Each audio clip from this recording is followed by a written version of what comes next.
back to my channel. I am joined here today with Marcus and Kit because last week, actually I think exactly a week ago, we played a one-shot for Warhammer or Age of Sigmar Soulbound. It is a new tabletop role-playing game released by Cubicle 7. They are the same people who released the Warhammer 4th edition, Doctor Who, I think the new Star Wars RPGs, the sort of taking over from, I think it was Ulysses for Warhammer 40k Wrath and Glory. So they seem to have all the Games Workshop licenses. And we are here to talk about their latest one, which is Soulbound. So, I guess you guys want to say something quickly? So they know you're here? How about a quick disclaimer? You gotta put a disclaimer. Okay. A quick disclaimer. I know nothing about Warhammer fantasy. Well, this wasn't fantasy because fantasy got deleted. So yeah, this is good point. Age of Sigmar. Yeah, I know less. I know even less. Fair enough. That's fine. That's perfect because I didn't know much either, but now I've been watching lots of lore videos because this RPG actually got me interested in it. Did you read any of the lore in the book? No. No. Like the only fantasy lore I know is from Major Kill. That's a fine source anyway. He's pretty funny. But I said, did you read any of the lore in the Soulbound book? That's what I'm saying, because obviously you made your character. Yeah, like some of it, like just snippets and stuff. And how did you find that? Like, did you understand what your character was and all that? Or do you want to introduce the characters we all played first off? So I guess we'll start with Kit. Okay, so my character was a witch elf. Yeah, the witch elf, which was basically I would say a roguish kind of character. Yeah, and how did you down to play? Because obviously when you played the one shot, you had the sort of moment where you clicked what your character was all about. I guess like so her deal was her main ability. Well, yeah, her main ability was the more she attacks, the more. I mean, yeah, the more she attacks, the stronger her attacks get. Well, not stronger, but the easier she gets to attack. Yeah, easier for her to attack. Yeah, it basically. So what you do? So what you do is you basically dual wield weapons and use your what's it? Blood frenzy, I think it was, or something like that. Yeah. No, like the resource. Metal.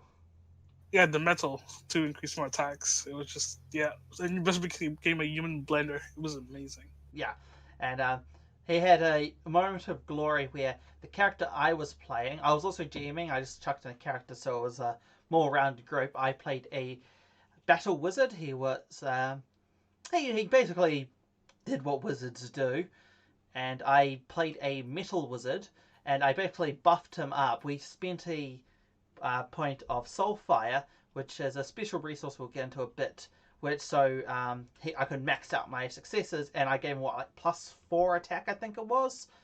And, +4 to the damage. Yeah, +4 to the damage, that's right. And you basically he sneak attacked the boss I had, and it instantly killed him, doing something like 16 damage. It was something nuts. Yeah. Like, it was just insane. Because I basically grabbed backstab. Yeah. That ignored armor and doubles damage. Yeah, it was pretty nuts. And then you got ganged by everybody, and I think you managed to take out like 3 of them before you died yourself. Nah, only 2. Oh, only 2. Yeah. Yeah. I mean, you still had. I think you had 4 on you or something, and you killed half. Yeah, it was a 4v1. 4v1, and they were pretty good. It was the Beastmen. Obviously, we had the fight at the beginning with the ghouls, and they went down like they only had 1 toughness, so they died instantly. Mm. But yeah, and then Marcus, do you want to talk about your character? Yeah, so I was playing a Dwarden battlesmith, which is essentially an amalgamation of a bard and a crafting type character. Yeah, and I actually, as you're talking about him, a picture came up on the screen of him. So that character, right, you see right there. Obviously, you guys can't see it, but anybody watching at home can see him on the screen. That was perfect timing. How good. Yeah. Yeah. Yeah. Yeah. I mean, obviously, we didn't get to do much in the way of like the bard kind of things, but we, got to make use of the crafting by building a boat and just making use of. Yeah, we didn't get much into roleplay. We just did a couple of combat encounters just to see how the system works. But I've watched other reviews and so on. They basically said that it runs pretty much exactly the same in and out of combat. But with that being said, what do you guys think of the actual system itself? Well, yeah, I quite like the system as it stands. Yeah, I can't really think of much that I'd want to change about it. Yeah, do you want to give a quick rundown of how it worked? Yeah, so I'll give it a quick go. So obviously your skills are split into training and focus, and depending on whether you're looking at training or focus, it will change just how you can roll your dice. Yeah. Now, I'm probably going to get this mixed up in my head, but training gives you extra dice. Yep. And then focus allows you to raise the roll. Yeah. Add to the rolls. Yeah, that's the one. Yeah. And it's quite interesting because the game only has 3 stats: body, mind, and soul. But despite this, it's like this simplicity to learn, but there's quite a lot of depth to it. Yeah. Yeah, because obviously the dice roll mechanic. So I'll talk about the dice roll mechanic. It uses a D6 dice pool system, which is good for anybody who actually plays the tabletop game, because obviously Warhammer and Warhammer 40k, they just use D6s, so you don't need anything else. For regular people who have never ever played a tabletop RPG before, most people have D6s somewhere because they're just the standard dice. So that's good, and I always like dice pool systems. And basically how it works is you have a dice pool which will normally be your whatever stat it is using. So if you're attacking, normally that's like body plus your weapon skill. So you'll get a handful of dice that you can roll there, and the difficulty, most dice pool systems, they will either you add everything up and that's your result, or you're looking for a set number of, say, like if you're playing Shadowrun, you're looking for 5 or 6s, and those are just called successes. This works off a similar system to that, but the actual number you're looking for on the dice changes based on the difficulty. So if you're doing a really, really easy task, you'll just be looking for 2s and above, which basically means you are very unlikely to fail, especially if you have focus in a skill, because then you can instantly push something up to success. And then you can, for the number of successes, you have the complexity. So if something's really simple but complex, you may go, okay, so you go like 2, 5 or something, which means you'll need 5 results that are above 2. And obviously this sounds more complicated than, say, the Shadowrun system, which you're just looking for 5s and 6s, or the Wrath and Glory system, where you're just looking for 4, 5s and 6s, and but in practice, it's not that complicated. Obviously, we did use Roll20, which is good because you can put the target number you're looking for when you roll a dice pool. But even without that, it's not actually that complicated, because you still look at it to add the focus to it. And the focus isn't that hard either, because for training a focus, you can only have a maximum of 3 in each. So it's basically a small pool to push your numbers up. So if you really need to get that one more success and you have the couple points of focus, you can get it. So yeah, that's I quite like that system. Yeah. Probably worth touching on the metal system while you're there. Yeah. Do you want to do that, and then I can go on to Soulfire, or Kit can go on to Soulfire? I think we should talk about the ladder first. Ladder? You think you'll talk about Soulfire first? No, I think we should talk about the ladder because we're already talking about the ladder. Yes. Yeah, the ladder, because that thing's like, you gotta have, like, there's different levels, and some skills move you up or down. It's just sometimes you gotta have that piece of like paper with you, or else things gonna get confusing. Yeah, but it's not too complicated because it is on the character sheet. So basically, your character sheet, for your combat stats, I think it's like if it's between it'll be your body, mind, and soul for each of them, and that correlates to your melee attack, your ranged attack, and your defense. and then you'll have your skills for that also improve them. So weapon skill improve your melee attack, accuracy, and the your ballistic skill will increase your range accuracy. And basically, what this does is in combat, this determines your difficulty. For like, because obviously the first number you need that determines difficulty. So it ranges from, I think it goes like poor, average, good, great, exceptional, or something like that. Superb and extraordinary. Superb and then extraordinary. There we go.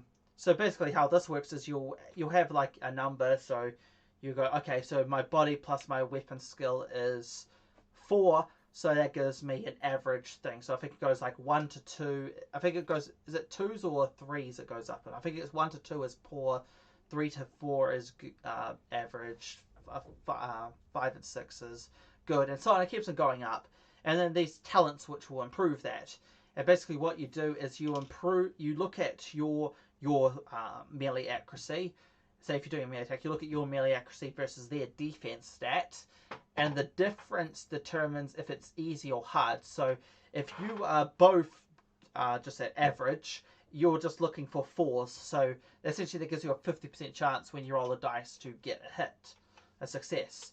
But if, say, you're only average and they're good, that makes it harder for you. So then you're looking for 5s and above. And then if they're a step above that, they're great and you're average, then it's only on 6s. And I think it can never get worse than only on 6s. You always just have 6s. Yep. And then the reverse is true. So if they're poor and you're average, it makes it easier. So you're only looking for 3s and above. And if you're good and they're poor, then you just 2s and above, which is the best you can get. But obviously that makes it sounds more complicated than it really is. So I would say this system is sort of, it's deceptively simple. I would say it deceives you into thinking it's more complicated than it is to actually play. And then when you're actually playing it, like once we did like one roll, we instantly figured out how it works, and it was pretty simple from then on out. Yeah, it's just one of those things you've got to see it in action and then it will click. Yeah. Yeah. Basically, yeah. But even when I was reading it, and like the first time we did the roll, we're like, oh, is this right? And then we did it, and we're like, oh yeah. And then from there, it was just piss easy. But yeah, and so that's the what's called the ladder, because they have a little chart to explain this to you, which they call the ladder. So yeah. Yeah, and then so Marcus, did you want to talk about metal, and then Kit can talk about Soulfire, or? Yeah, sure. Okay. So at the beginning, obviously at the beginning of every round, if you've spent any of your metal, you regain 1 metal. Do you want to explain exactly what it is first, and what the Okay, derived stat is, and so on?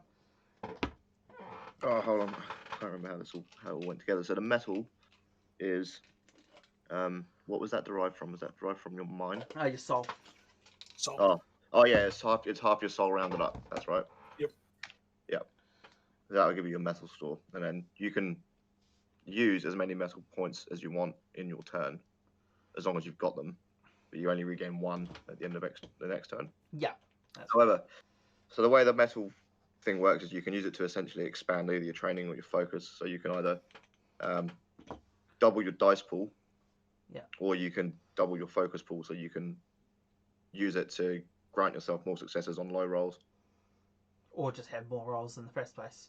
Or just have more rolls in the first place. So essentially, they end up doing more or less the same thing. They just make it easier for you to get your successes.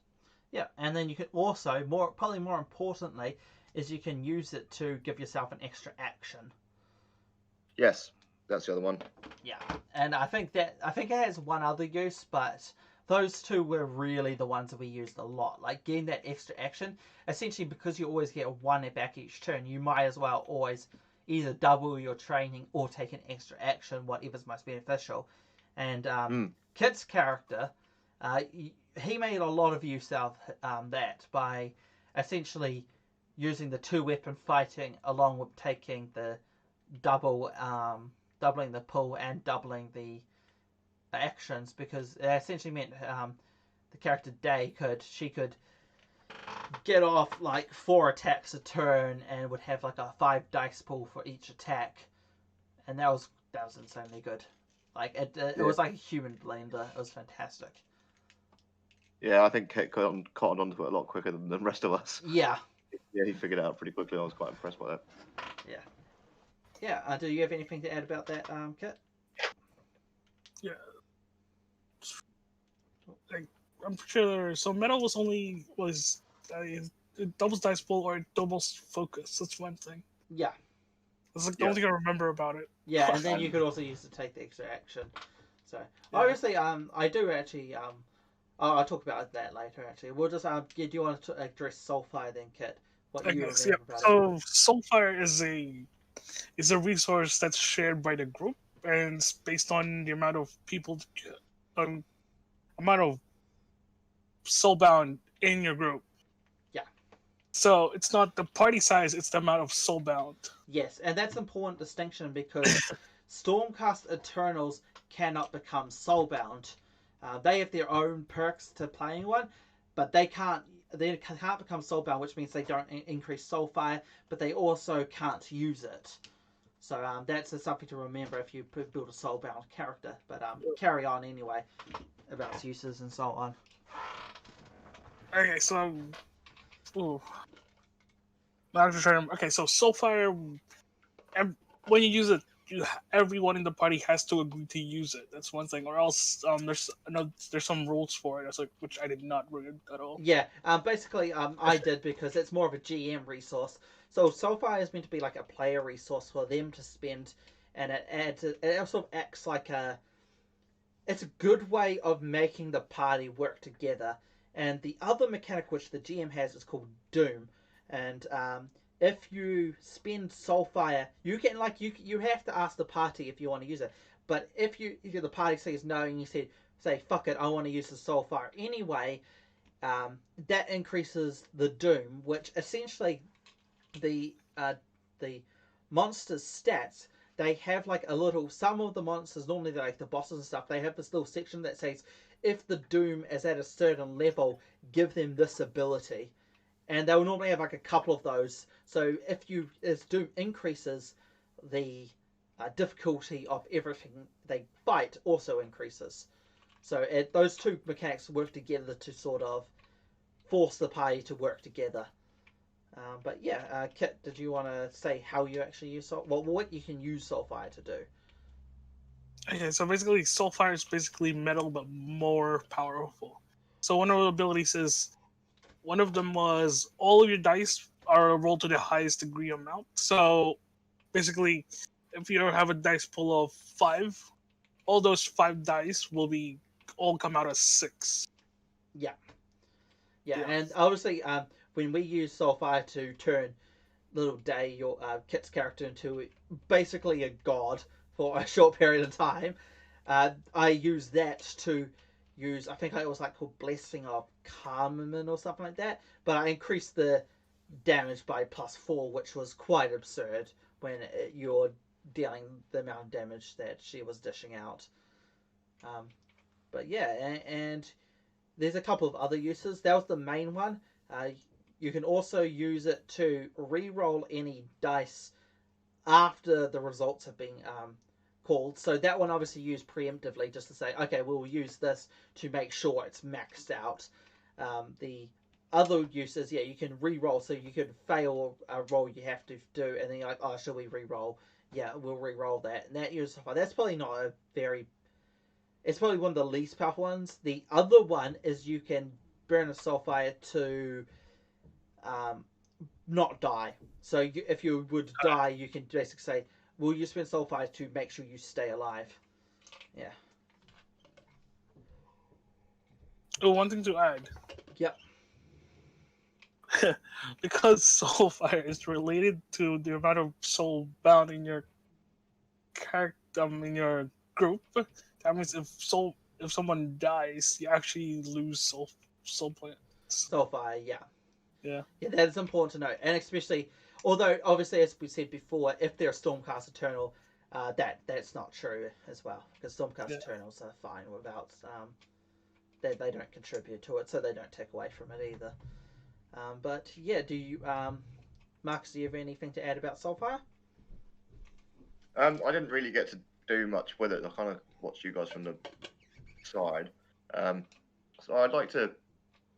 I know with the Soulfire, I reckon there should probably be more things you could do with it. Yeah, yeah, there should be a lot more things. There was like a whole page. Yeah, we'll check quickly. Anyway, I'll get it up, but I don't think the list was very big, but that would be cool. Maybe like Soulfire like spells or something. Yeah, if there was something you could use to Like, oh, I want to drop like say like because there's a lot of real powerful spells missing from the book. Because obviously, like if you play Warhammer, like even if you play just like Total War, you know, like say if you play Death Mage, you can't just like drop say a Purple Sun of Zenith on somebody because that's like that's like the uber powerful vortex spell. You can't do that. They're like a lot of those spells missing like Banishment for Light and all the vortex spells. So I think it could be cool to be like have Soulfire be connected to like those type of spells, and then something for like martial characters as well, and like connected to talents. I think that could be a very cool thing for them to add because I think it's rather limited. Here's the GM screen. I'm just going to get that. Soulfire uses recover all toughness, regain all metal. Oh yeah, so there's a couple of other ones, but I don't think those are overly powerful. Obviously, recovering all toughness is pretty good because that's just like if you're a real tank character, you're like, oh, okay, let's start all over again because I'm just gonna max out my health again. Like that's useful, I guess. As regaining all metal, that's pretty good because you could use that in a turn to essentially, like obviously with like your human blender thing, you could do that and then get off like 4 more attacks in one turn. So I think those are some good uses, but as you're saying, yeah, and and metal can also be used to use miracles, but none of us played a priest character, so we never got to look at miracles. But yeah, obviously metal, that's the alright use. But yeah, as we're saying, more uses could be very, very handy, I reckon. Just for making it feel more powerful. Yeah, I agree with that, Marcus. I never thought of that, but yeah, that would be cool. Yeah. I think, because it could end up becoming quite creative in the way you use it, depending on the rules they set around it. Yeah, that's definitely something to look into. I mean, even now, you can be quite creative in what you want to do. Yeah, like obviously with me maxing out that spell, that was quite a creative use because then he went and got the stab off and did a fuck ton of damage, instantly killed the boss, and then killed like one of the bodyguards at the same turn. Goddamn, delicious. It was.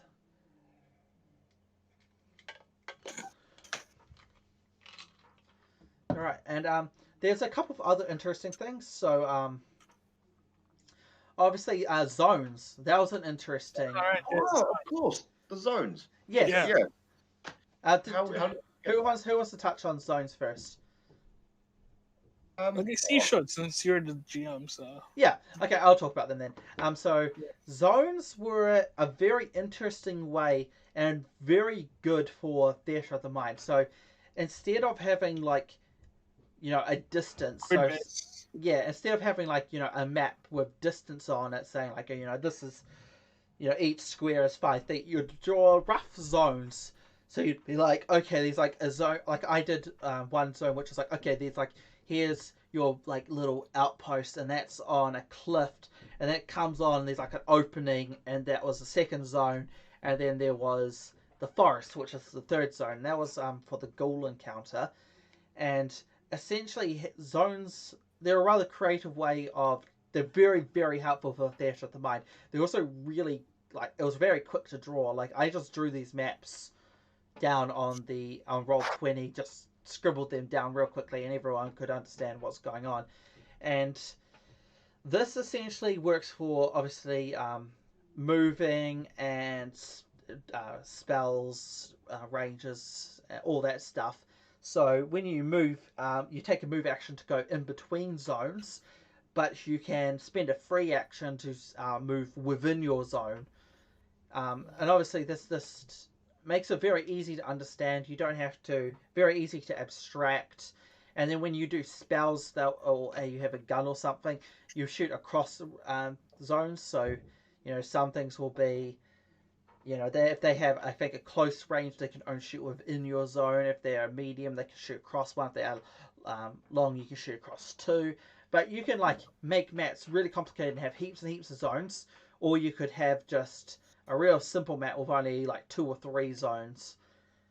So yeah, it's a very good. They have a really cool map they do where it had 5 zones for their test map that they should explain this on. So it was quite a good system. Do any of you guys have anything to add to that? I mean, you pretty much just covered everything I was going to say there as well. Yeah, it's very. It can, like you said, you can either make it really simple or you can make it super complicated. It really depends on how you want to do it. Which having more flexibility in a game is always good. Yeah, and one thing that we never explored, but was in the rules, was you can kind of make more zones or destroy them. Say if there's 2 zones created because they're in 2 different rooms, if you smash down a wall, that would become 1 zone all of a sudden. So you can do things like that, and you can do reverse. So if you have a spell that makes a wall, and which there is a spell that does make a wall, you can literally make a new zone by splitting a zone in half. Oh. Yeah, and zones also have properties, which is something we did do because things had either so you can have. We did. We did use it for one thing because we were talking about the beach part. Yes. I actually had it in a couple of places. I had obviously we on the second map we used it a lot. Yeah, so basically the second map we had, I had the first, they basically came across water. They had to capture a very small round gate, and basically the water part was a difficult terrain, so you had to spend an extra action just to move out of it. The middle zone was nothing; it was just a free zone, and then the top zone was a ruins, and that counted as anybody in it had total cover from any attacks out of it. So if anybody wanted to attack, they had to move into the zone. But yes, that was that, and there's more things you can do hazards. So if you have a lake of lava, you can make that deal lots of damage for anybody standing in it. Or you could do wild magic zones or stuff like that. And then you have things like obstruction, which we used. I had it, but nobody was ranged, so it didn't matter. But the first fight with the ghouls, the trees, anybody in it was lightly obstructed. But one thing I thought about while talking about sounds is, I think one thing missing is some sort of interrupt function, functions. How there's when someone's ranging in other games, when someone's ranged and you attack them in melee. Yes. For them to attack in range, they have to attack opportunity. Yeah. I think that's one thing missing from this. Unless I haven't read that rules. I don't remember any rules about that. We may also be there's cold shot. Oh, there was cold shots. There's cold shots. Yeah. Oh, there's a dog. Oh no, that's an actual action though. The dodge action. Yeah. So everything you only do thing in your react, declare a trigger. No, that's a declared action. Yeah, so there doesn't actually seem to be any actual there's no that's a good one. I don't actually notice that. Yeah, there's no immediate actions or anything like that you can take in other people's turns. Yeah, I never noticed that, but now that you bring it up, so it's immediate actions. So you could do attacks of opportunity or do a dodge one attack, because I know we obviously did a campaign. I don't think Marcus wasn't in it, but I think Anthony, Kit, and Peter, and me. That was the Dark Heresy campaign, which is the 40k one, and that had, you had the immediate action, and you could use that to shoot back if you were shot at, or you could dodge an attack, but you could only do one each turn, I believe. So if you were shot at by multiple people, you had to choose which one to dodge, and the rest you just had to hope they didn't hit you. But then that obviously opened up talents, because I think there was a talent that you could dodge like any number of attacks or something like that, Yeah. and things like that. And obviously that opens up for more talents. And this, bringing on to talents, that brings us on to the character generation. Yeah. Okay, so what did you guys think of character generation? The archetypes are like, even though there's like 17 of them, most of them are like race locked. Yeah, the most. Like I noticed most of them are race locked except for like 2 races. I mean 2 archetypes. Yeah, I which think was like you had the trader, who could be any race, and I think like the battle mage could be any race or something like that.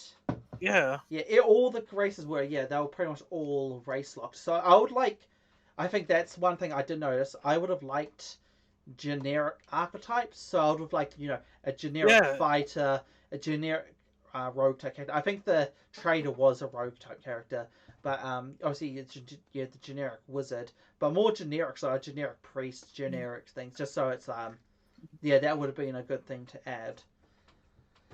Yeah, like it's nice of them to give us like the if you want to make your own archetypes, but it would have been more nice if we had generic archetypes instead of like faction locked ones. Yeah. Although that being said, races aren't super important, I don't feel like. Like, they each give you like one perk. So like if you're a human, you get an extra talent that you qualify for. If you're a dwarf, you get like +2 to the number of wounds you can take. If you're an elf, you get 1 skill and 1 focus in any skill you want. And Silverin get they can't wear armor, but they always have 2 armor, if I remember correctly. And so we never played that. Those are like the tree men, So obviously they have bark armor. And then you had the Stormcast Eternal, who are functionally immortal, because whenever they die, they just come back. But it can take a long time for them to come back. It can, yeah. So basically, they have to be reforged or whatever. Yeah, you have to be reforged. So their soul zips up to Azir, and then they get remade, and then they get sent back down. So I mean, that's cool because you get to play the same character over and over again, but obviously. Oh yes, man, I love that part. Yeah. And one thing, like I was looking through parties, because when you make a character, you have to make a short-term goal and a long-term goal. Yes, we should talk about that. Yes, our goals. Do you want to talk about that? Yes. So do you want to talk about like that and what you get for completing them as well? Yeah, sure. So for short-term, like, because there's 2 of them. There's the party one and there's the character one. Yes. For the character one, you have to pick a short-term goal, which is basically something you could do in like 1 or 3 sessions or something like that. Yeah. And long-term ones is basically something that what your character has, like, their lifelong dream has to be like, once they've done it, they actually, they're allowed to retire. Kind of. And and the one thing interesting about it is if your character retires, half of the experience that you use, I mean, half of that you had, can be given to your new character, which I thought is amazing. Yeah. And since that old retired character can be turned to an NPC, yes, does that mean they still count in the Soulbound pool?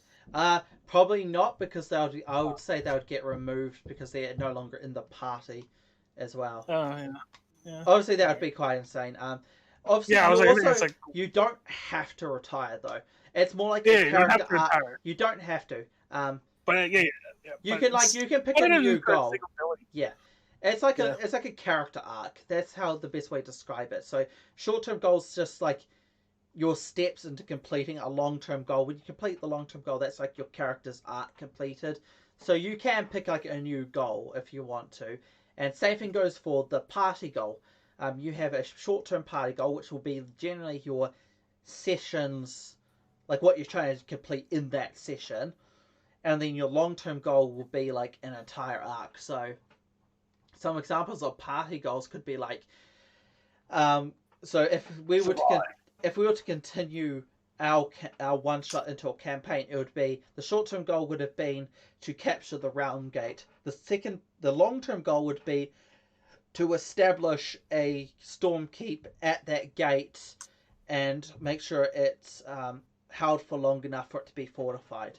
And that would be an example of a long term goal. So there'd be more things to do, like, after they capture the gate, the second thing would be, okay, make sure the workers can come on through. Okay, make sure that the nearby hostile group of ghouls are dealt with. Make sure then another goal would be make sure that the Zinch forces are also dealt with, and things like that. So you can have like lots of little goals to build up the big goal. And when you ever complete a goal, this works into XP system for either a personal goal or um, a party goal. Right. Yeah. You get one experience when you complete one of those goals. And for the party, if you complete a short-term goal, I think the doom decreases by 1. If you complete a long-term goal, with doom decreases by 1, and you regain all soul fire. And I think short-term regains 1 soul fire as well, if I remember correctly. Short-term one so far. Yeah. And then talking more back into Soulfire and Doom, there's more ways to gain and lose it. So obviously, you did like the final stand type thing. Oh yeah, the last stand. So one of the normal ways of Doom increasing is by party members dying, party members burning Soulfire without permission, in-party fighting, things like that, not completing objectives.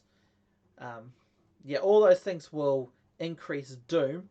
And then for Soulfire, they declared a last stand. So he basically declared that his character this turn was basically going to die. And because he got basically swarmed by 4 enemies, and when he died, instead of it increasing the Doom, it refilled all Soulfire. Yeah. Funny because I said it was last time because my health went from full to die. I was basically at death's door by then. So I was like, no, I'm not surviving next round. Yeah. Yeah, I was just GG. Yeah. And I can't think of anything else. What else do you guys what else can you guys think of quickly? We should have actually finished off character creation. So obviously we talked a bit about archetypes, and there's a bunch for all the different races. There's a lot of archetypes. So, but yeah, it's like 17. Something like that. And obviously, as we said, we'd like more generic ones.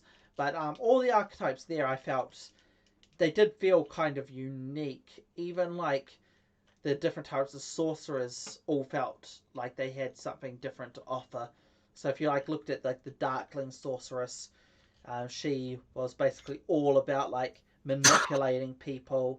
So in like a roleplay session, she would be hardcore in that, sort of being able to get people to do what she wants. Whereas the Bell Mage was just the dedicated, the only thing I can really do is cast spells. You had like the Soul Scryer, who was one of the other elven ones who could basically track somebody's soul. So they could basically go like, if you met somebody, you could basically hunt them down across like the mortal realms, which is like a multiverse type thing, and you could always find them. And it's like I felt like each one sort of did feel unique to me, despite the fact that they all like a lot of them filled similar roles. Yeah, and Marcus, do you want to talk about how you actually created a character? Yeah, for sure, because I'm a little bit of a moron, so I found character creation to be a little bit difficult for me personally, just because I couldn't quite figure out what I was meant to be doing. Until I explained it to you, like, oh, that's really simple. Yeah. So basically, what I'm saying is, don't be afraid to ask for help, because you're just overthinking it, which is exactly what I was doing. But yeah, so you start off like every character starts off with 35 XP, and then depending on your archetypes, that'll use up a set amount of it, and then you'll have a remainder left over to spend on your skills. Yeah. And that's generally how that goes, isn't it? Yeah. The Obviously, archetypes will there's give like a you. free creation mode. The free creation mode, I worked it out by looking at the archetypes. It's nowhere near as XP efficient. I think actual pre-made archetypes have something like 50 XP spent on them. It's quite ridiculous, to be honest. But yeah, there's like a free creation mode which you can like spend XP wherever you want. You get money to spend on whatever you want and all that. But the actual when you pick an archetype, you just pick it. It has like a race at the top. It'll have a core skill which automatically gets one training or one focus in it. You'll have like a certain number of XP to spend on your basically class skills, and you can spend that on either focus or training. Then you'll have a core talent, and then you'll get to pick a number of secondary talents from like a small list. And so obviously, less like looking at it, it's quite simple. And then each one will have a mind, body, and soul stat. So it's quite easy just to punch into a character sheet because you just look at it, you just copy over the numbers, you look at what skills you like, you spend the XP where you want them, and then the same thing for the talents. Yeah. And, Yeah, it's actually it's working out to be quite simple once you actually get your head around it. Yeah. Yeah, but you could, but at the same time, you could spend quite a bit of time like fine tuning a character, like figuring exactly how much you want to put into each skill and how much in each focus and training, and what talents you exactly want and things like that. So you could spend a decent amount of time just mid maxing it basically, but at the end of the day, that wouldn't really it wouldn't be super like there's no real mid maxing because you don't actually have that much to work with, but you have enough to work with to really customize. Since what like try to min max. So because there's a separate training and a separate focus ability. I mean, to min max you have to spend like 14 XP to max one ability, which is like that's more than half your thing. So I was like, nah, it's not worth it. Yeah, because obviously then it's like, oh, I can attack. Do you have any like determination? So can you resist mental attacks? No. Can you dodge out of the way? No. Can you lift something up? No. So obviously, I can attack. Yeah. So obviously that's not worth it. And then when you're in play, XP is quite slow to get because it's only when you complete a short-term objective you get 1 XP. And I think when you complete like a long term, you get like 2 or something like that. I think it's at least 3. I don't know, I have to check. It's something like that, but you don't get that much, and obviously that takes quite a while to get up. And then obviously if you want to increase your attributes, that's an exponential cost. Same thing with training and skills, like it goes up quite a lot. Talents 137. Yeah, it goes 137. And then for attributes it's like 2, 5, 7, 9, 11, 13, 15. So obviously that it costs a lot to max anything out. So you probably won't build like a stupidly powerful character over the course of a campaign, but you can build a pretty powerful character. And obviously with the Doom mechanic, I think it's set up that Doom will inevitably always be going up slowly. Even if you're doing everything you can, I still feel like it will always be slowly ticking up. Because there's more ways to increase Doom than there is to decrease it or to get yourself up back. Because decreasing it is basically only completing long-term party objectives, I believe. There's downtime abilities. Oh yeah, there was a downtime ability as well. Yeah, and you could pay with your what was it, files? Oh yeah, your money. Money is quite interesting because your money system is also how you heal yourself. Yeah, that's quite fun. Yeah, because I thought that was a neat touch because You don't need obviously in well, obviously not obviously, but in the Age of Sigma setting, these obviously I can say obviously it's not obvious. You have basically 8 realms, and each one is connected to one of the old world, so warm fantasies, laws of magic. So you have like a realm of death, realm of life, realm of beasts, fire, shadow, light, life, and metal. So the realm of metal is just like has entire continents which are just entirely made of gold. So gold isn't like that worthwhile, but there's like one river or like one lake within the realm of life where the waters will heal people. So they use this water as currency. And I thought that was neat because it's something that's rare enough that people actually want it, and it's also useful because you can use it to heal yourselves. And that also comes into like there's also like other things within the lore, like the dwarf and fire slayers. They're like hunting for this thing called gold, which is not normal gold. It's like pieces of their god, which they use to create runes to empower themselves. And it's quite interesting. Yeah, there's like all this lore, and I'm going to talk about because did Marcus? Did you read the lore in the book either, or any of I it? did. I did. I read the I did read the opening. The opening yes. Yeah. and I read the opening chapters, and I did actually read up about the races and. Yeah, and how did you find the lore? Did you find it was like easy to understand in the book? Oh, absolutely. Yeah, no, it was yeah, it you know absolutely made sense in context with the setting. Yeah. Yeah. Obviously, I wouldn't expect somebody who knows dick about Warhammer to understand what's going on in there. But that's one thing I found because I didn't know anything about Age of Sigma before I read this. But reading the book, I read quite a bit of like on the factions and stuff, and reading all that, you get like a really good understanding for what the setting is about and what it's like. Like I found it very easy to understand as somebody who had just came into Age of Sigma, because basically when they nuked um, the old setting Warhammer Fantasy, I basically got pissed, and I was one of the people who hated Age of Sigma because it destroyed something I was really, really passionate about. And this book actually completely changed my mind on Age of Sigma because the lore, how it's presented, is so clear cut. It's very easy to digest, and it goes into quite a lot of depth about. It has like a decent amount on each of the realms, and it has like one part of the realm of fire, called the Great Parch, which is sort of their official setting for this book. And it goes into lots of detail, and you get a good idea of what the planes are all like, and you get a good understanding of all the gods, and all the major factions. What you basically have it's a very good understanding of what everything is. I would say even just for the lore alone, I would recommend like if you're like into Age of Sigmar and you want to know more about the actual lore. This is even without the game, the lore in this book is amazing.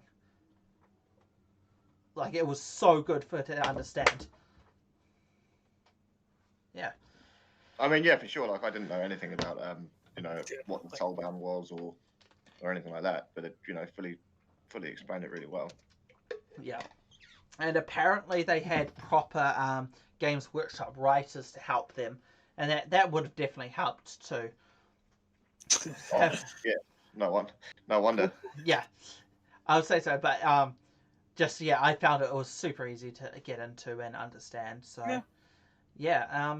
Any closing remarks? Basically, I think we're coming to the end here. Yeah. Well, yeah, my closing remark here is, you know, definitely worth looking at. Yeah. If you're interested in, well, you know, even if you're not interested in Warhammer as such, it's still, you know, quite a lot of fun just to play. Yeah, it's an interesting system with its own ideas. Since our last Warhammer related thing was Dark Heresy, which was a D100 based system, and that one was similar but a lot more complicated. Yeah. I would say.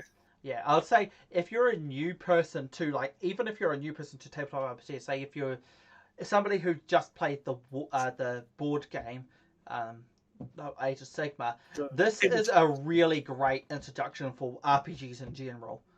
Like, it's a really easy to understand, easy to play, but with quite a fair bit of depth. I wouldn't say it's like super deep.